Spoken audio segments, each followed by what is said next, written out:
We're going to show you how to repair or replace the keyboard mechanism for Toshiba keyboards.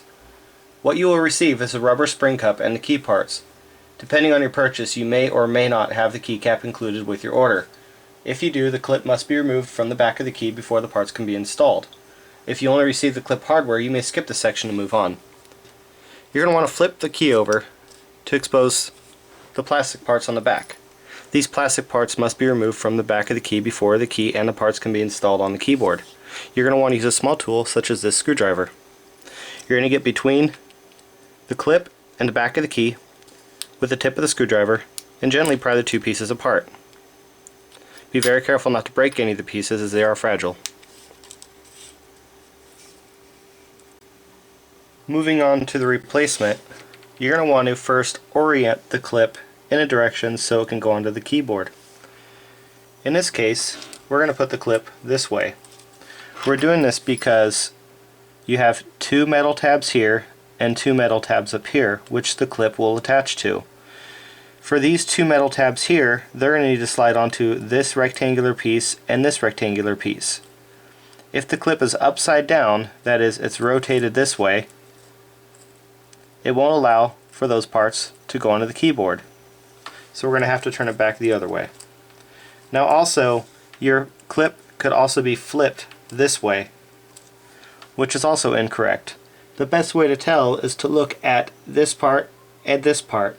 You'll see them little plastic humps on the pieces of clip here. Those should be facing down, and you'll also see a raised piece of plastic along here. That should also be facing down towards the keyboard. So we're going to need to flip it around. That's the correct way. Now we're going to go ahead and put the clip onto the keyboard. So how we're going to do that is we're going to move the clip over first, and we're going to attach the clip onto these upper metal pieces first. It's going to attach onto this piece and this piece on the inside here. So you're going to kind of tilt it up, and you're going to move it down over those two pieces like that.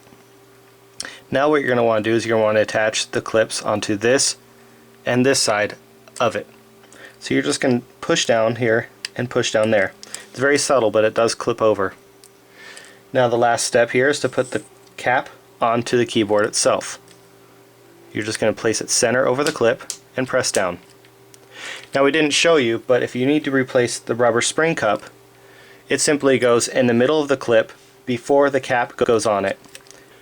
Now if you're trying to replace the clip for one of the top row of keys, like the function keys or the scroll, pause, insert, or delete, it has a different type of clip. And basically what you're going to be doing is you're going to be looking at the clip, and it's going to have a keyhole looking shape on it. This part of the keyhole, which is, I would say, the top of the keyhole, is going to slide underneath this metal piece here.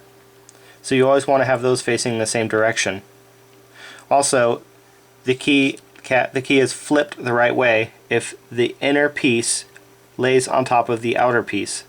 I'm talking about this section right here. This piece here is sitting on top of this outer piece here. So we're going to go ahead and quickly just slide this piece on here first.